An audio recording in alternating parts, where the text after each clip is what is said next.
Welcome to Get Rich Education. I'm your host, Keith Weinhold. Depending on your age and goals for income and net worth from real estate, you need to avoid getting trapped in both the past and the future. Whether you're in your 20s, 30s, 40s, or 70s, how do you really find investing clarity and strategy? Often it's about keeping it simple on the way to reaching your goals as an investor within your own chosen niche. Today on Get Rich Education. Congress just made it possible to get up to $100,000 out of your current 401k or TSP to invest in real estate, gold, or even your own business. That's even if you're still working, and avoid the IRA UBIT tax. The thing is, you can get your money tax and penalty free for a limited time. The EQRP is your secret weapon. With the CARES Act expiring soon, the EQRP company helps you unleash your retirement funds now. Learn more and text message EQRP in all capital letters to 72,000. You're listening to the show that has created more financial freedom than nearly any show in the world. This is Get Rich Education.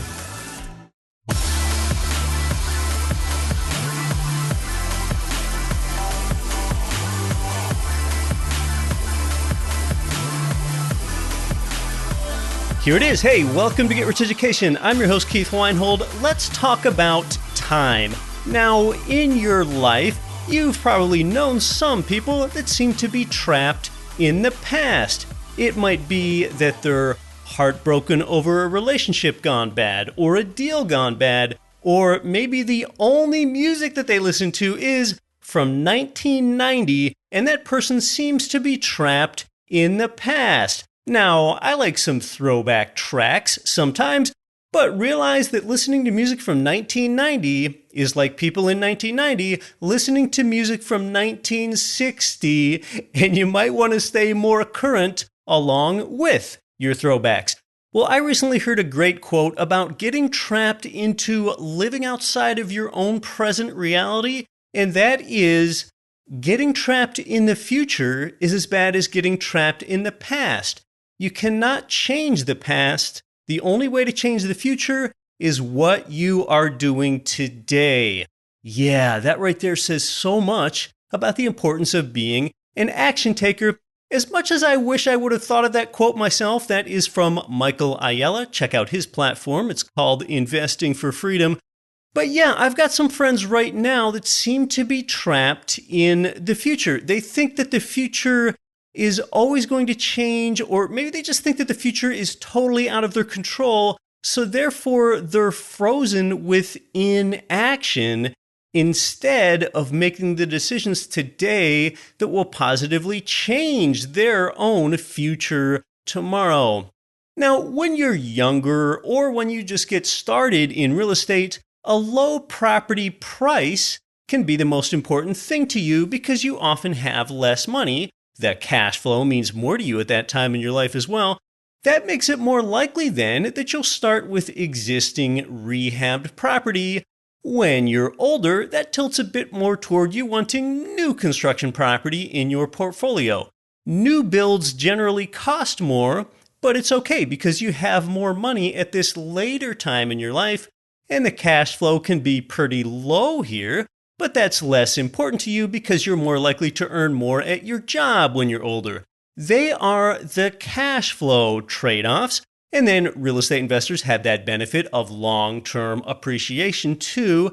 Speaking of the future and appreciation, did you know that I have been underestimating real estate's appreciation rate for years now? Yeah, it's generally appreciated at 3 to 4% in recent years past. And I was saying back then that I didn't really see what would make real estate appreciate more than that near term, but recent events sure have made the appreciation rate of real estate higher than 3 to 4%, namely a pandemic and riots, along with low inventory and low interest rates. And it really just goes to show you that you cannot time the market. But now, no matter what time of your life you're in, your 20s, 30s, 40s, 50s, 60s, or 70s, you need to get clear on the outcome that you want. When you begin with the end in mind and then track your way back to what you need to do today, then you will avoid getting trapped in the future. So let's get some background and then talk about it with this week's remarkable guest.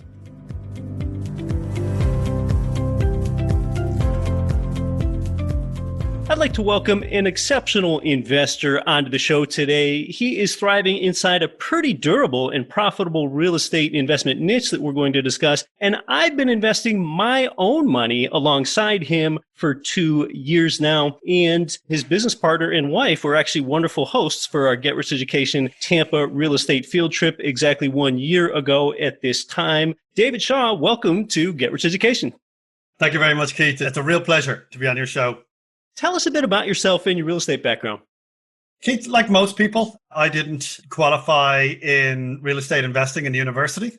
Very few people leave university with a degree in real estate investing. Right. So we've all made our way here in various ways. So for me, it was a little bit more direct. After university, I was a construction project manager for many years. And whilst I was doing that in San Francisco, in New York, and in Dublin, in Ireland, I am Irish, you can see that. During that period, I had some ad hoc investments in the late 90s, early 2000s. And it was in 2004 and 2005, as I was starting to sell some of those, I had no real plan as to why I was selling them. It's just, doing a little bit of profit taking. It's in that time when I realized, real estate investing is fairly passive and can be exceptionally profitable. So how do I scale this thing up, or how do I take this more seriously? I did my real estate investing, and in like 2003, 2004, that bug was really at me. So I decided to pack up my project management in totality, put myself to real estate investing full time. And how I went about that was I wanted to learn the business before I actually just start getting into it personally. So I worked for a couple of real estate investment companies, some emerging market companies. And in that, I met my previous business partner, Colin Murphy. And from there on in, I took to the world of real estate investing and working with investors full time. So, Keith, I've been working with out of state and overseas investors since 2008 full time. So I guess that puts me in the business full time, 12 years. And I hope that clears up a little bit about my background. You've now bought and renovated almost 500 houses around Tampa. That's the niche that you found. It's an area where the numbers really work. What does your observed ideal investment house look like then that you buy for your own personal portfolio? And now, more recently, you deal with new build homes as well. So tell us about that niche. It's great. I believe identifying what your niche is early on in your investment career is exceptionally important. Find something that works. It should be boring. It should be something that's quite simplistic. It should be something that you're able to fully understand. You understand the deal. You understand the neighborhood. And once you have a small, whittled down set of criteria, repeat, repeat, repeat, repeat. The investors that I have seen throughout my career who are most successful, and I'm talking about the rehabbers, the flippers, they're the people who have a very narrow band of what they do. You know, they're not working in 20 markets with 20 different types of properties. So for me, when I look at my market, I see the real estate market in a lot of US cities, it's almost like geological layers. In the inner core city, you got the downtown, but then out to that immediate outside downtown tends to be these frame homes built in the 20s. Those homes, they tend to be gorgeous, leafy, red brick neighborhoods, but they're quite difficult to buy. They're quite difficult to renovate. They're older homes. They have settlement issues. So I don't invest, albeit that these are great neighborhoods. I don't invest in those neighborhoods. I also don't invest in 1950s. So they didn't build much in the 30s and 40s, but they started to build again in the 50s and 60s. I tend to stay away, if I can, from a 1950s and 60s home because I'm going to start running into cloth wiring, asbestos, lead paint, just things that I can avoid. So for me, the sweet spot in the Tampa Bay area is these smaller mid-1970s, early 1980s concrete block homes. They're basically up to date in most respects. They don't have cast iron piping. They don't have cloth wiring. They have PVC piping. They don't have asbestos. They're that little, almost like Goldilocks porridge property. They're very easy to buy. They're very easy to renovate. It's just doors, floors, baseboards, a simple AC, a simple roof. It's almost largely a cosmetic renovation. Very easy. There's no exterior issues with siding or termite damage. So for me, the perfect property is a mid-1970s concrete block home. If you can find those neighborhoods and then just repeat, I found that to be a beautiful little niche for me in the Tampa Bay area. Yeah, now not every MSA, Metropolitan Statistical Area, has an investor advantaged area or box within it, but West Florida there and the Tampa MSA and the nearby environs sure do. I like how you have often described it as a buy box. You have this very defined criteria in a buy box, and that thought of a box, I think, really helps delineate it and really show why you are choosy about where you buy. Keith, so you are right. The investors that I see that are more likely to fail than not are the investors who have what I call shiny object syndrome. So people, they might be looking at a 5-unit one day, a 7-unit the next, a single family, a mobile home the day after. Those investors tend to be jack of all trades and master of none. So for me, in terms of my buy box, I'm 48 years of age. I've been doing this a long time now. And I think the key in real estate is to not have to be learning new things all the time. I'm like a dog that doesn't want to learn any new tricks. Tricks in real estate cost money. Lessons of each time you step outside your box, you're invariably going to put a foot wrong. So for me, I found success in identifying 1 to 2 little strategies that work well, build on those strategies, build on them because you know them intricately. There's nothing I don't know. There's no scenario I haven't seen and understand. So for me, it's just essentially important to understand that real estate at its core is about scale and simplicity. If any deal that you're doing is not something you feel you can scale and is more complicated than you understand, you shouldn't be doing it. You should be looking for a different methodology of investing. You're the leader of your business there. And David, you spend so much time talking one-on-one with people from out of the area that want to invest in that area. In fact, I was one of those people. I was one of those investors that talked with you at one time and got interested in buying in your area there. So basically, you get to canvas a really big investor section. You do a lot of these calls remotely. I know at times in the past when you're out on the West Coast, you'll meet in a California hotel one-on-one with interested investors that have questions. And you've really delineated a few strengths, 4 clear strengths that make a real estate investor successful with this great survey size that you have. What separates successful investors from non-successful investors is 4 very simple things. Number 1, this real estate investing is not so much about the house or about the market. Real estate investing is about you. It's about your needs, what you need. If you were to give up your job today or tomorrow, what would you need to live on? What would you need in terms of your cash flow? What would you need in terms of your overall net worth? That's right. The property is just the conduit. So this is beginning with the end in mind. What do you really want out of these properties? Yeah, you would never start a marathon without knowing where the end of the marathon was. Right. Okay, so it's just a simple analogy. But it's incredible to me, Keith, how many people come to the table and they're like, yeah, like I'll buy one and I'll see how it goes. If it works out, I'll buy another. Those people invariably fail. In addition to that, Keith, what I also find is people who they come to the table and they got a great deal in a fantastic neighborhood once. They can't repeat it twice. They can't repeat it 3 times. So what I'm saying is you need to come to the table with a clear income and net worth goal. If you come to the table and say, I need $15,000 a month in net income and I need $3 million in net worth, from there, once you understand what your income and net worth goals are, you can then start to actually quantify what it is that you need. I'll give you an example. So let's say you wanted $15,000 in gross income and $2 million worth of net worth. And you wanted it from real estate. And this is $15,000 of gross monthly income. Yep. And $2 million of net worth. Well, the bottom line is that you're going to utilize mortgages. I'm not going to talk to your listeners about how to use mortgages. But the bottom line is in approximately 20 years, that $15,000 of gross income, because of inflation and because of compounded inflation, you're going to need about $30,000 in gross income in 20 years. I checked some CPI data and it's about 100% every 20 years. If the same is true for your net worth goals, $2 million, you're going to need $4 million. So the bottom line is if you wanted to understand what you're going to need in 20 years' time, ask yourself what you need today and then start preparing for what that might look like. So $15,000 in gross income, in my world, let's say $200,000 homes, that's that rent for $1,650, you're going to need about 10 of them. And in terms of what would 10 homes in my world look like at $200,000, be about $2 million worth of real estate.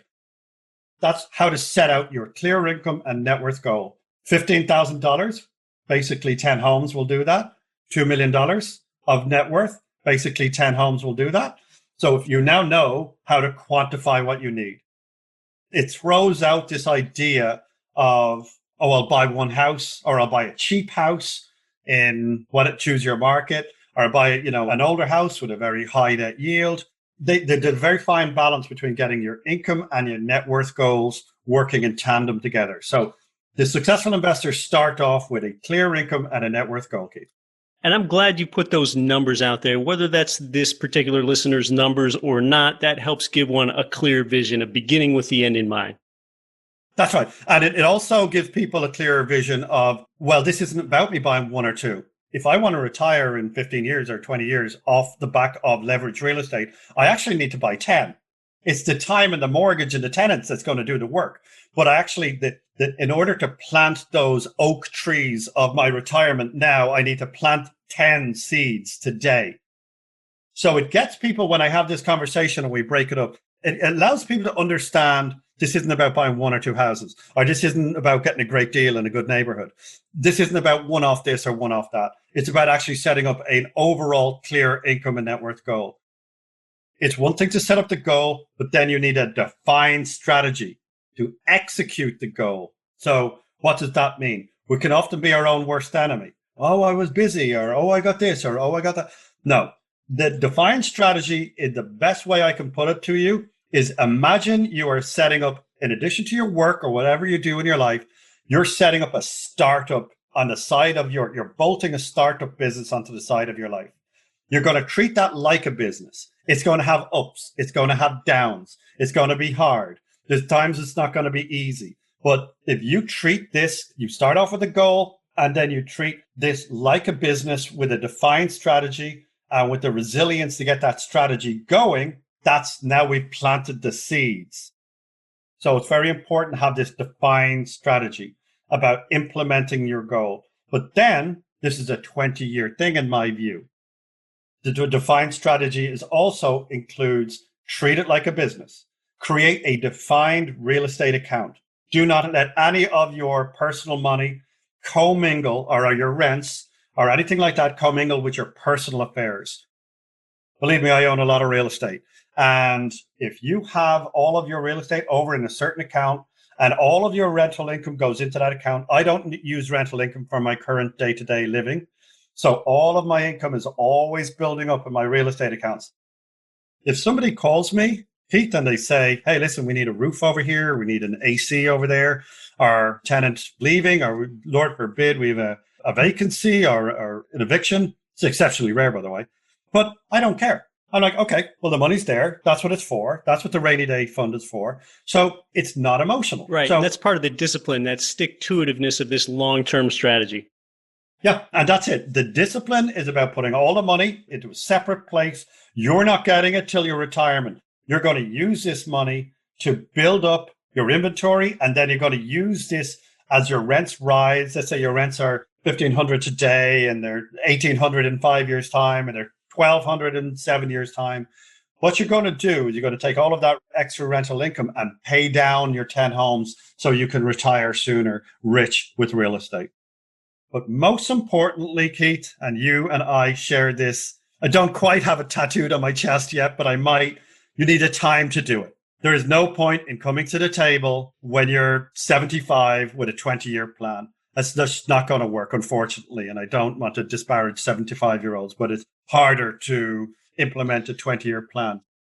I want to emphasize to your listeners, start as early as you can, identify your goal, scale, and let time, inflation, and your tenants do all the hard work.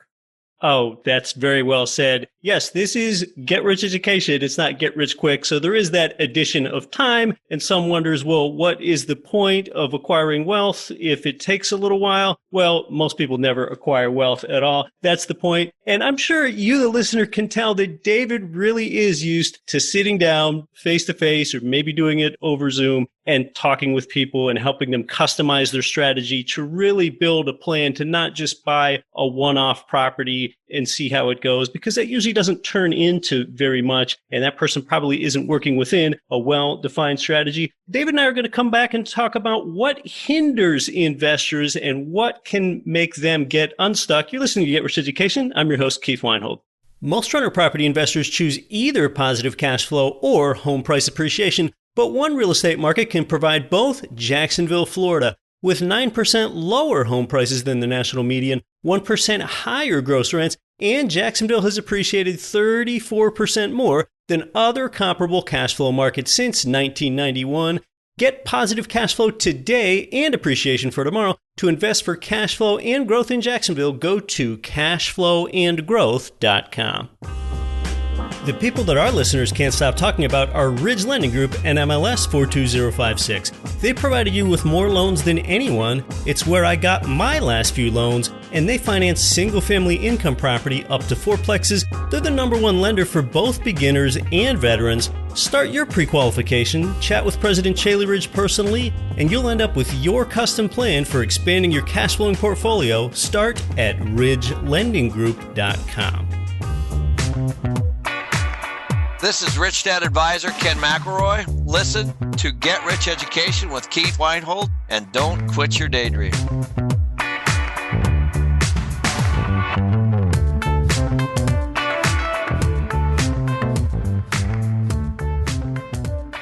Welcome back to Get Rich Education. We're talking with David about income property investing today, especially the investor advantage single family homes in Western Florida. David, a lot of times people need to get unstuck, investors get hindered. I think one problem that seeps in for investors over time is this concept of timing the market. People try to time the market, and I think it's part of that whole buy low and sell high mindset that comes from a more elementary investor notion that is usually been steeped in the stock and mutual fund world. But as I'm quick to remind people, real estate pays you up to 5 ways at the same time. So it's really not a buy low and sell high sort of endeavor. So what do you see in canvassing and surveying all these investors over time as some of the traits that hinder investors from reaching their true potential? It's a great question. It really is. This is some of the most important stuff in real estate, in my view. First and foremost, Keith, I think the foundation of real estate investing is quite simple. And we have a tendency as human beings to overcomplicate it. And what my first piece of advice to most people is keep it simple, get out of your own way, allow it to flow, allow it to grow. And from there, your worst case scenario, I deal with investors all day long, and they have put every single barrier, mental barrier, and worst case scenario in front of them. Believe me, after I've traded right through the last downturn, I've been investing personally for over 20 years. And I've, as you know, renovated over 500 homes, and I continue to renovate. I have never experienced the worst case scenario. I've never had a rental that didn't rent. I have in all of the homes that I've ever bought, and I'm buying homes sight unseen. I'm not buying on the MLS. I'm buying homes sight unseen in the foreclosure auctions. And even still, I have never experienced what most people come to me as being a worst case scenario. So do not overcomplicate it. That worst case scenario only happens in your mind. Don't overcomplicate it. Get out of your own way. Now, secondly, understand the power of importance of time, right? The power and importance of time. Start as early as possible, Keith. Many of my investors, this is an observation that I could make all day, every day. Most of my investors come to me between the ages of 42 and 48. And they have, by and large, I'm not saying them all, I'm not talking to all your investors, I'm just saying this is the biggest block. Yeah. Between 42 and 48. And where they are is they realize that these are highly paid professionals. They realized in their 20s and 30s, they thought they were doing fantastic. But then they had wives, kids, they're earning 200,000, then they're earning 300,000.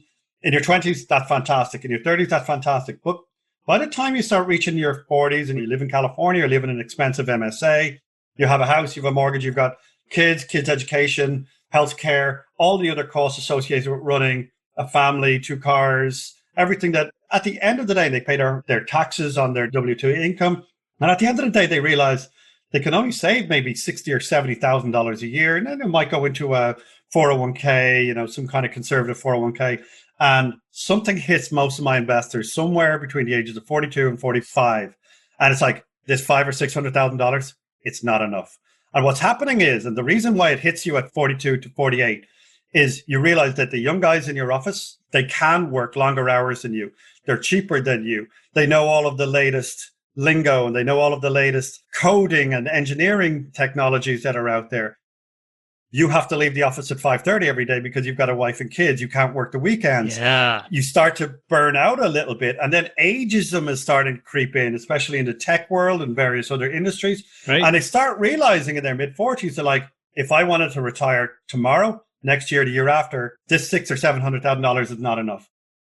Understanding the importance of time with real estate investing as early as you can in your life. So if you're in your 20s, if you're in your 20s and you're listening to this, know that the time that you have in your life right now in terms of investing is the biggest asset that you have. If you're in your 30s, get going now. You can retire by the time you're 50. If you're in your 40s, you have no time to waste. If you're in your 50s, you really need to get going. But the power of time, Keith, is just essential. Understanding what real estate investing does, it does it over time. I want to know a very interesting just experiment we can all do at home is get an amortization schedule up on Google and just put in 20 years at 4%, $200,000 mortgage. And it's amazing to see it. The first few years, the bank has taken all their profits off your 30-year fix. But by year 10 and 15, that your amortization schedule is paying you up to $1,000 a month. So your tenant is making you wealthy by $1,000 in addition to your cash flow, which might be $1,000 on year 10. By year 10, if you have 10 or 20 single family homes, just on amortization payments, basically equity creation, you could be getting more wealthy by $20,000 or $30,000 a month. Go look at an amortization schedule and then tell me the importance of time. So coming to real estate investing late in life, start as early as you can, get serious, scale, get meaningfully big, and you can change the course of your life. Of course, it's never too late. But the earlier you start, the better your return will be over time, and possibly the earlier you're going to be able to retire. And importantly, that effective leverage really kicks in and shows itself with 10 or more years of investing. That's exactly right. But I also find one of the areas where people are not reaching their true potential, they're coming and they're reasonably well-paid guys or girls, and they come to the table and they're chasing high cash flow. They don't necessarily need high cash flow. They don't need that extra income in their lives today, but they seem preconditioned to going for surely an 11% return is better than a 6% return. Well, it's not how I see it at all. I go for quality. I go for larger mortgages. If I'm going to take 10 or 20 mortgages, I want them to be $200,000 mortgages and not $75,000 mortgages. So definitely chasing low price, high cash flow, high yield properties, in my view and my experience, tends to be fool's gold and can often lead to disappointment in my actual experience, my personal experience. Why do people fail to reach their true potential? I'm going to run the gamut. Fear of failure. They heard a horror story from a friend, so they don't want to do it. They're trying to time the market, panicking about worst case scenarios, analysis paralysis. In my view, just stop overthinking it and take action. Because I've often said, when we buy real estate, we look a little bit like fools because we're putting 40 grand down. Most people understand it. We're going to make 350 or 400 a month off it. Doesn't look like a great deal. But actually, the day we buy real estate, we look like fools. 20 years later, we all look like geniuses. That's it. Get out of your own way. Don't be trying to time the market. Start early. And believe me, your worst case scenario, your fear of failure, or that horrible horror story that your friend has, none of this stuff matters. Just get in front of it and do it. Yeah, horror stories are an interesting thing. And when that highly paid professional has an occasional problem with the property, they seem to inflate the problem that is relative to problems that they have at work, which are just expected. And any problem that you have at work, that's a problem that you have inside a vehicle where as soon as things go well again at work, that income isn't passive. It wasn't passive at either time. But with property, when things are going well again, which is the norm, that is passive. And your workaday job doesn't have the capacity to be passive at all. So it's just kind of funny how people compare their problems with the property, which only happens occasionally, with problems that happen at work, which is quite frequent. So, David, one trend that we've seen in real estate, and especially the turnkey market in the past 10 years or so, is more and more of this new construction that's been available to investors versus only renovated property. And I know that you deal in both there in West Florida. So can you compare and contrast the two, rehabbed property versus new build, which is what you're doing more of lately? I'd love to, Keith. Thank you. I love rehab properties. I love the neighborhoods, the little buy box that I work in, and I will continue to work there for my remaining days as an investor. But there's also, in the last number of years, basically the last 2 to possibly 3 years, there's a little bit of a drift towards new build homes. What's initiated that drift is a bit of yield compression in existing homes. As obviously what yield compression is, for those of you who don't understand, it's as prices rise, yields fall. So that's true of most assets. So there's a little bit of yield compression. We're not getting those 8 and 9% returns on the rehabs anymore. We're kind of down to high 6s and mid 7s. So in increasing rehab prices. So overall, the existing home space has seen a lot of appreciation. There's lower inventory. So there's a lot of people chasing these existing homes. And so the gap between rehabbed homes and new homes is narrowing. Existing rehabbed homes tends to be somewhat urban. They're in the city, they're closer to the big MSAs. By and large, it's true to say that a lot of the new built home are on the new suburbs. So it's important to understand that, the locations of new and existing are always going to be different. I think existing homes will always be closer to that inner core. But the big reason why the new build product exists at all now is that builders and lenders basically totally ignored the lower end of the market since 2010. Right. Entirely. They just turned a blind eye to it. If you didn't have a FICO score of 750 in Florida, you just weren't buying a new home. So the builders were not building that 160 to 170, 180 single family home. They were building 350 and above single family homes. And that was where the lenders were. So basically, you need the builders and the lenders to be in the same place. As the demand has increased more and more and more for this kind of sub 250 home, finally, builders and lenders have aligned. So this new build product, this sub 250 new build product, is now giving a rehabbed home a run for its money. The yields still on a rehab property might be slightly bigger. We're talking maybe half a percentage point. The prices of my rehabbed homes are still a little bit lower. My rehabbed homes run from, let's say, 130 to 170, whereas my new build homes, they come in at 190 to 230, but they garner more rent. I think my new build homes are typically, I'll give you some examples. It's about $190,000 for a 1,300 square foot home, throws off about $1,500 a month in rental. And the net yield, obviously property management, insurance, and all those other costs, my net yield on that $190,000 home is 6.81%. I also have an upgraded single family home. It's 1,450 square feet, granite, vaulted ceilings, poured exterior pad, all of that. Gorgeous home. You would live in it. That's at $220,000 to $230,000. It's 1,450 square feet. It's about $1,650, $1,675 in rent. And that throws off approximately a 6.5% net yield. In terms of returns, these newer homes, they have less maintenance by and large. They come with 1 to 2 year bumper to bumper warranties. Everybody likes a new build home.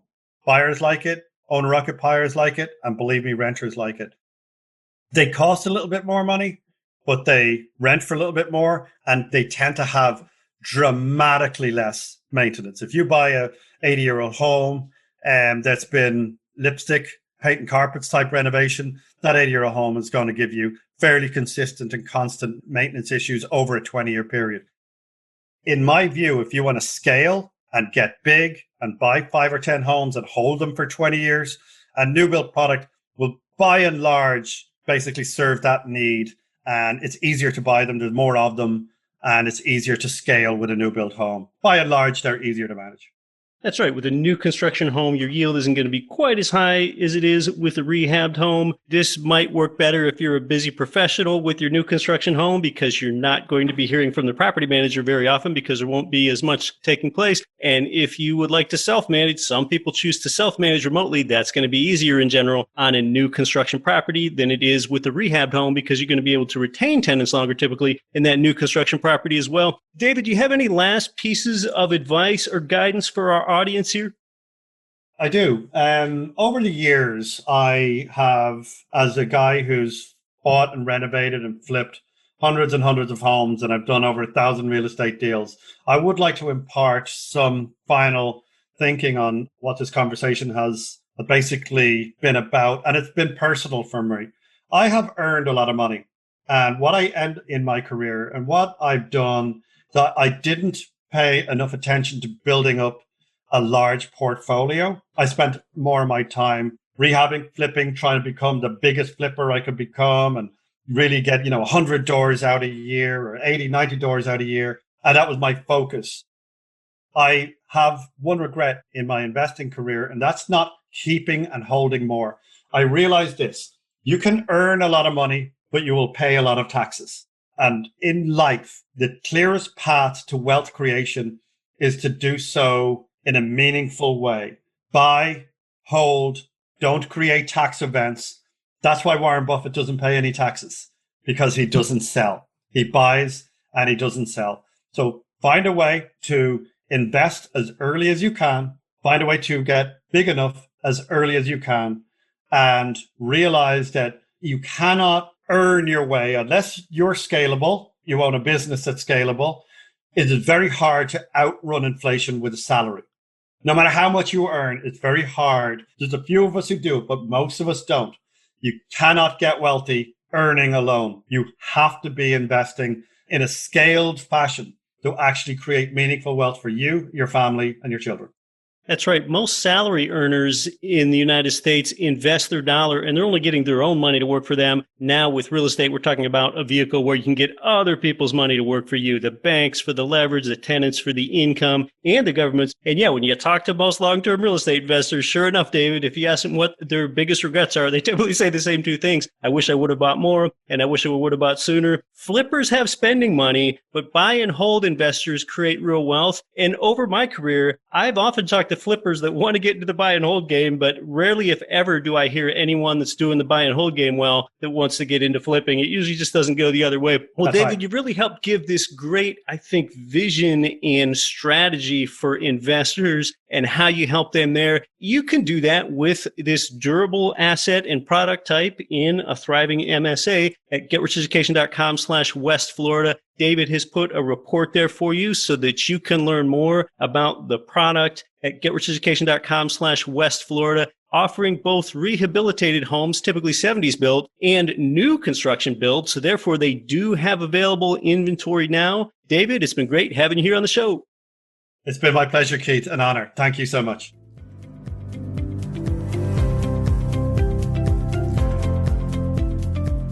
Oh, yeah. Terrific material with David today. I like the emphasis on simplicity. At its core, what you do should be simple. In fact, if you have, say, a coworker that invested primarily in stocks and mutual funds, and it was time for you to retire before they could, and they came and asked you how you did it, you can answer as simply as saying, I rent houses to people. That was what, 5 words? At its core, that's all you're doing. I really like that our guest today describes something else with the time element. When you're a direct owner of real estate, you do get all the best return on investment benefits that way, but it shouldn't be 100% passive, just usually passive. He discussed why it's like bolting a startup business onto the side of your life, and real estate investing should be like bolting a pretty low-touch startup business onto the side of your life. So here with David, he's got the market, the product, and the property management solutions for you all in one here. But he and her name is Apple and others on his team are really great at helping you build that vision for yourself, saying, here's the income and net worth that you would need to replace your day job income or to get you financially free at, say, age 55 instead of 65. And now that we know the future income that you need, here's the inflation adjustment for your future, and then work your way back to today. Their renovated properties are about 45 minutes north of Tampa, St. Petersburg, Florida. Their new build homes are infill properties, and they are south of Tampa, St. Pete in a busy growth corridor close to Interstate 75, which makes them so attractive to tenants. We're talking about affluent and booming Sarasota County with the new build suburban areas like Northport, which is about 45 minutes south of Tampa, St. Pete, and then further south in Port Charlotte and the Fort Myers Cape Coral area. Prices on the new construction range from $190,000 to $235,000. Prices on the rehabbed homes are substantially lower than this.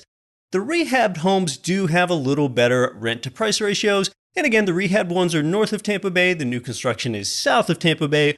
This is really one of those more actionable episodes here. So if you're pre-qualified or using all cash, get the report at getricheducation.com/West Florida. You'll get David's contact information, see about the strong construction quality of the homes, and look at the floor plans and see their warranty and the 2 experience options for property management and more. Getting trapped in the future is as bad as getting trapped in the past.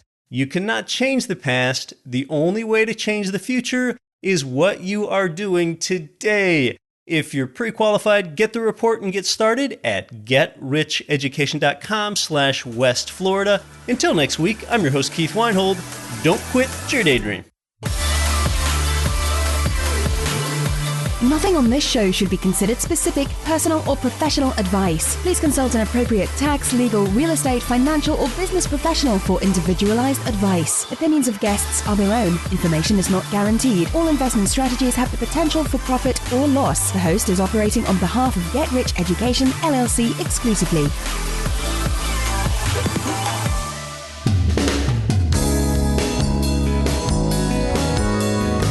The preceding program was brought to you by your home for wealth building, GetRichEducation.com.